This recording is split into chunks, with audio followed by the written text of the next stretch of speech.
So hello guys, welcome to our channel. Today we are going to start new chapter, which is chapter number 7, The Glimpses of India, part 1, The Baker from Goa by Lucia Rodriguez. So guys, आपको chapter के नाम से पता चल गया होगा, the glimpses of India. Guys, glimpses मतलब होता है झलक, मतलब इंडिया की ना प्राचीन की झलक देखेंगे आज इन चैप्टर में हम. इसमें 3 स्टोरी है जिसमें इंडिया के ना कल्चर ट्रेडिशन को बारे में बताया गया है. मतलब जनरेशन तो चेंज हुई है पर वो जो कल्चर और ट्रेडिशन है आज तक फॉलो किया जा रहा है कुछ स्टेट में. उसी में से कुछ एक स्टेट है गोवा, जहां पर ना जो बेकर होते हैं, मतलब बेकर होते हैं जो ब्रेड और केक बनाते हैं, तो उनको ना बहुत ज्यादा रिस्पेक्ट दी जाती है. उनके बिना ना कोई भी फंक्शन वहां पर ना इनकम्प्लीट लगता है. अगर वो वहां पर ब्रेड ना हो ना तो फंक्शन है ना वो बिल्कुल बेकार है, मतलब अधूरा अधूरा सा लगता है. जैसे शादी है कोई, अगर हम वहां पर पनीर ना हो तो क्या कहेंगे लोग, क्या कहते हैं कि शादी अधूरी है पनीर के बिना. तो उसी तरह ना गोवा में अगर कोई फंक्शन हो और वहां पर ब्रेड ना हो तो उसी तरह लोग वहां पर वो कहते हैं कि ये शादी अधूरी है. वहां पर ना बहुत ज्यादा, मतलब बेकर जो होते हैं ना ब्रेड मेकर, उनका बहुत ज्यादा सम्मान कह सकते हैं आप, बहुत ज्यादा रिस्पेक्ट है उनकी, सम्मान है. तो गाइस अभी स्टार्ट करते हैं अपना chapter. Let's begin our chapter.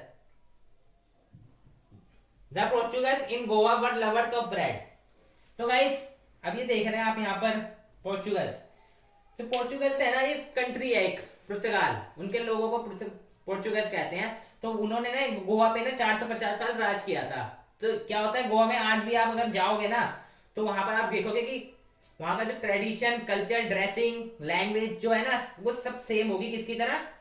पुर्तगालियों की तरह होती है. क्यों होती है गाइस? क्योंकि उन्होंने राज किया था. और जो वहां के राजा महाराजा थे ना वो ना बहुत ज्यादा ब्रेड खाते थे, मीठी ब्रेड. और जो वहां पर गोवा में उसे बोला जाता है ब्रेड बैंगल्स. बैंगल्स कैसे होते हैं? राउंड. तो ब्रेड जो होगी वो अराउंड अराउंड से होती है और मीठी मीठी होती है, बहुत ज्यादा मीठी. तो वहां के राजा महाराजा खाते थे. तो आज भी गोवा में ना उस लव किया जाता है डिश को, जो ब्रेड बैंगल्स है वहां पर बहुत ज्यादा बच्चे खाते हैं. अगर कोई शादी होती है ना गोवा में, अगर वहां पर ब्रेड बैंगल्स ना हो ना गाइस तो शादी को अधूरा कहते हैं. जैसा मैंने आपको स्टार्टिंग में भी बताया था. Those eater of bread have now gone but its maker still exist.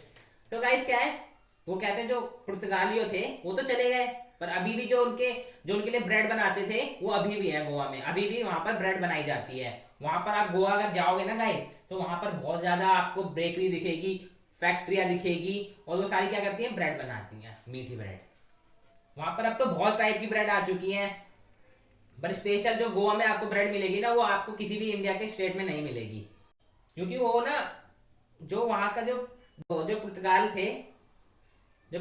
थे ना उनका जो बनाने का तरीका था ना ब्रेड को, वो अभी तक गोवा ने छिपा रखा है. मतलब किसी को इस ट्रेडिशन के बारे में बताने की वो कैसे बनाई जाती है उस ब्रेड को. इसलिए ना जो गोवा की ब्रेड है ना वो बिल्कुल यूनिक है. आप जो वहां जाओगे खाओगे ना तो मजा आएगा आपको. सो गाइस हम यहाँ पर ये भी कह सकते हैं कि जो गोवा में जो ब्रेड है ना वो बहुत ज्यादा लोग उसे बहुत प्यार करते हैं. वो एक पार्ट बन चुका है उनकी लाइफ का, क्योंकि हर फंक्शन में तो उन्हें नीड होती है. During the childhood days of the narrator a baker used to be their friend, companion and guide. So guys हमारे जो राइटर हैं वो अपने बचपन के दिनों को याद करते हुए कहते हैं कि जब वो बचपन में छोटे बच्चे थे ना तो उनका एक दोस्त था. वो कौन था? Bread maker. और उनका मार्गदर्शन भी वही था और वो उन्हें गाइड भी करता था. मतलब उसकी ब्रेड खाने के बाद ना उनको बहुत अच्छा लगता था. उन्हें लगता था कि दिन की जो शुरुआत हो ना वो मैं अपने अगर दिन की शुरुआत करूं ना तो उसकी ब्रेड खा के भी करूं. The baker come twice a day, once in a morning and again while returning home after finishing his selling. So guys वो जो बेकर था वो दिन में 2 बार आया करता था. एक बार तो मॉर्निंग में आता था और एक बार जब वो सारी जो ब्रेडें बिक जाती थी तब आता था. सो गाइस आपने यहाँ पर पापड़ वाले को देखा है? एक पापड़ जो आता है उसके हाथ में क्या होता है, लकड़ी सी होती है, मोटा सा डंडा होता है और वो पीटता है ऐसे, धम धम करता है. सो और चिल्लाता भी है पापड़ ले लो. सो आप जाते हो. उसी तरह ना उस टाइम पे, मतलब नरेटर के बचपन के टाइम पे जो बेकर्स होते थे, ब्रेड मेकर, वो ऐसे होते, वो एक टोकरी में ना ब्रेड भर लेते थे, ब्रेड बैंगल्स जो मीठी सी होती थी, और वो एक डंडा लेते थे, बांस का डंडा. उस पे ना घंटी लगी रहती थी, जैसा कि आपको नीचे लिखा हुआ है, the jingling thread of the baker bamboo walk up the sleeping children. So guys जब वो आता था और धमधम करता था, जो उस पे जो घंटी लगी थी वो बजता था और जो बांस की डंडी की आवाज आती थी ना, और उसको सुनते ही नरेटर और उनके जो सारे फ्रेंड्स हैं वो सारे बच्चे उठ जाते थे और इकट्ठा हो जाते थे एक जगह ब्रेड खरीदने के लिए. क्योंकि वो जो ब्रेड बनाता था ना उतनी, मतलब टेस्टी बनाता था, इतनी टेस्टी बनाता था ना, अगर उस टाइम पे मैं होता तो मैं भी लाइक करता उसको खाने के लिए. क्योंकि जैसा इन्होंने बता रखा कि वो बहुत ज्यादा टेस्टी बनाता था. तो मेरे मन में भी लालच आ गया था, आप भी के मन में भी आ गया होगा guys. The loaves were delivered to the servant of the house. Loaves मतलब यहाँ पर ना ब्रेड ही है गाइस। ये वाली वो ब्रेड होती है जो ना ज्यादा मीठी नहीं होती, मतलब नमकीन टाइप होती है। तो वहां पर इस ब्रेड को ये कहते थे गोवा में। तो वो क्या करता था, सर्वेंट को देता था हाउस के, जो मतलब जो हमारे जो नरेटर है उनकी जो सर्वेंट थे उस टाइम पे, उन्हें वो क्या करता था, वो देता था। क्योंकि क्योंकि जो ब्रेड बैंगल्स थी ना वो बस वो बच्चों के लिए लाता था, क्योंकि बच्चे जो होते हैं उन्हें मीठी चीजें पसंद होती है। तो जो ब्रेड मेकर था ना वो ब्रेड बैंगल्स बच्चों के लिए लाता था, और जो बड़े और बूढ़ों के लिए वो कहता था नोविस लाता था, मतलब नमकीन जैसी ब्रेड। वहां पर बहुत टाइप की ब्रेड बनाई जाती है गाइस। मुझे तो चैप्टर में 2 ही पता चले, इसलिए मैं आपको बता रहा हूँ। The children would peep into the baker basket for the bread bangle. मतलब जो बच्चे थे ना वो इकट्ठे हो जाते थे उसकी बास्केट को घेर लेते थे उसे, कि हमें दो ब्रेड बैंगल्स। ब्रेड बैंगल्स वही आपको मैं बताया, मीठी ब्रेड्स जो है। आप दिल्ली में आपको मिक्स फ्रूट ब्रेड देखी होगी आपने, आपको मीठी मीठी लगती है ना, तो वहां पर गोवा में ब्रेड बैंगल्स को मीठी ब्रेड कहा जाता है। जो ब्रेड मेकर था ना वो जो बच्चों के माता पिता होते थे ना, मतलब पेरेंट्स होते थे, उनको गुड मॉर्निंग करके उनको ग्रीट करता था। सो गाइस हमारा नेक्स्ट पॉइंट है, the children would eat bread with hot T. जो चिल्ड्रन थे वो इस ब्रेड को किसके साथ खाते थे, हॉट टी के साथ। जैसे आप भी खाते हैं चाय के साथ ही ना ब्रेड खाते हैं ना, तो उसी तरह उस टाइम पे गोवा में खाई जाती थी, और ये अभी भी खाई जाती है। सो गाइस जो चिल्ड्रन इतने एक्साइटेड होते थे ना उस ब्रेड को खाने के लिए कि वो ना ब्रश करना भी भूल जाते थे, फ्रेश होना भी भूल जाते थे उस ब्रेड के चक्कर में। बस उन्हें क्या देता है, उन्हें बस जल्दी से जल्दी उस ब्रेड को खाना है। जो हमारे राइटर वही यही बताते हैं। वो कहते हैं कि ना मैं भूल जाता था ब्रश करना भी। उस टाइम पे ना गोवा में ना मैंगो लीफ से ब्रश की जाती थी। जैसे आप दातुन पता होगा आपको, नीम की पत्ती, नीम की जो डाली होते हैं, आम के जो पेड़ों के छोटे छोटे होते हैं, ब्रश करते हैं जैसे आज भी लोग करते हैं। तो उस तरह ना अभी गोवा में ऐसे किया जाता है, उस टाइम पे भी किया जाता था। The marriage were incompleted without the popular बोल ब्रेड। गाइस यहाँ पे जो बोल ब्रेड है ना वो कुछ अलग ब्रेड नहीं है, वो सैंडविच है। वहां पर सैंडविच को ना बोल ब्रेड कहा जाता है। कहीं आप शौक हो जाओ कि बोल ब्रेड कौन सी होती है। सो गाइस वहां पर मैरिज को इनकम्प्लीट कब कहा जाता है, जब वहां पर लोगों को बोल ब्रेड और ब्रेड बैंगल्स ना मिले, तो उस शादी को, उस वेडिंग को इनकम्प्लीट माना जाता है। ये क्योंकि वहां पर एक कल्चर चला आ रहा है, ट्रेडिशन चला आ रहा है कि आपको ना ये बोल ब्रेड और ब्रेड बैंगल्स तो शादी में रखनी है। जैसे आप हैं, अगर यहाँ पर दिल्ली में कोई पार्टी हो, आप गए अटेंड करने और आपको वहां पनीर ना मिला तो आपका मुंह क्या होता है, बिल्कुल सूख जाता है।